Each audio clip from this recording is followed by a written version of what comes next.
allowed to infiltrate our country. Sure. Thank you very much, Karoline.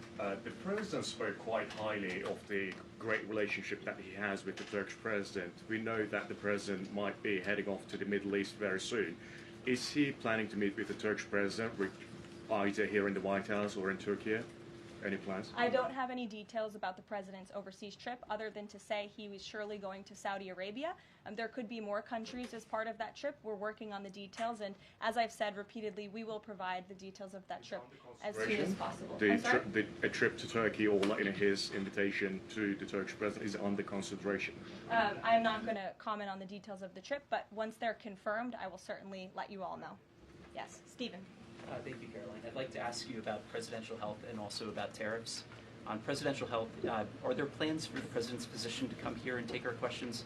And also, President Trump repeatedly makes remarks about the former President's health. Is he considering using his executive powers to bring any greater transparency there?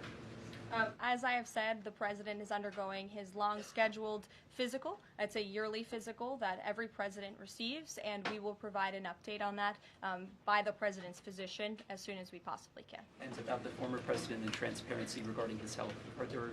Well, I can tell you there was certainly a lack of transparency from the former President, from the entire former administration, and frankly, a lot of people in this room when it came to the health and the competence of the former President of the United States, Joe Biden. There was one of the greatest cover-ups and, frankly, political scandals this nation has ever seen. It's been unraveled in some recent books that are being written by journalists who engaged in that cover-up and scandal, which is quite ironic. But this President is clearly committed to transparency. You in this room see him and hear from him on a daily basis. You in this room know from covering him, it's hard to keep up with him. He is a machine working around the clock every single day. And the physician, after today's physical, will provide an update on the report in the effort of transparency. If I could ask about tariffs, there have been big swings this week in the Treasury bond yields. There's a theory that it might be because of China dumping these as leverage, driving up costs for U.S. loans like mortgages. Does the White House have evidence that this is in fact a result of Chinese dumping, and if so, is there a message on that? Not to my knowledge, but I would check in with the Treasury Department on that. I can tell you I know our Secretary of Treasury, Scott Bessent, is keeping a very close eye on the bond market. He spoke about it at the White House this week, and I know he's keeping his eyes on it day to day. Ed. Thanks. Thank you, Caroline. So the administration, I have an administration source who's telling me that we're weeks away from the first deal with the country over tariffs. Where is the administration? How soon can we see that? And what country is that first one?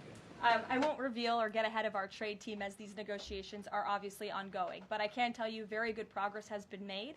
Jameson Greer was on television this morning, and I spoke to him, and he confirmed that more than 15 offers are already on the table, which is remarkable in just a mere matter of days. And as I said earlier, we've heard from more than 75 countries around the world. This is a team effort. The President has a team of great, brilliant advisors who have been with him every step of the way, and all of them will be divvying up the workload.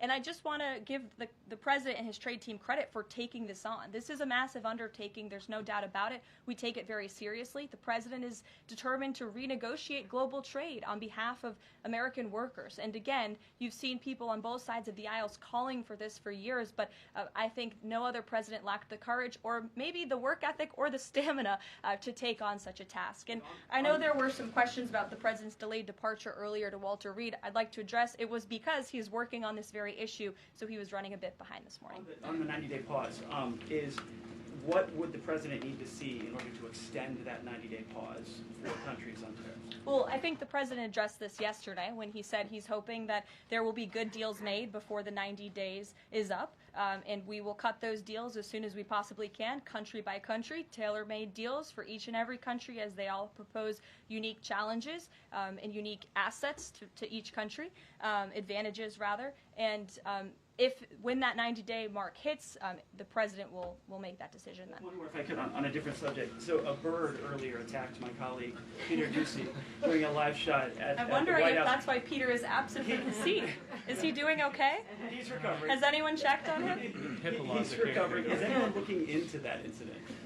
I could check in with GSA to see if anybody here is looking into it. I also understand there was a mouse in the briefing room earlier today, so I'm hoping somebody checked in on that, as I'm hoping it doesn't run up here and distract me. That would be a good way for all of you to distract me, actually, have a mouse come run up here. So I'll get an answer for you on that, out of respect for our good friend Peter. Jeff? Why is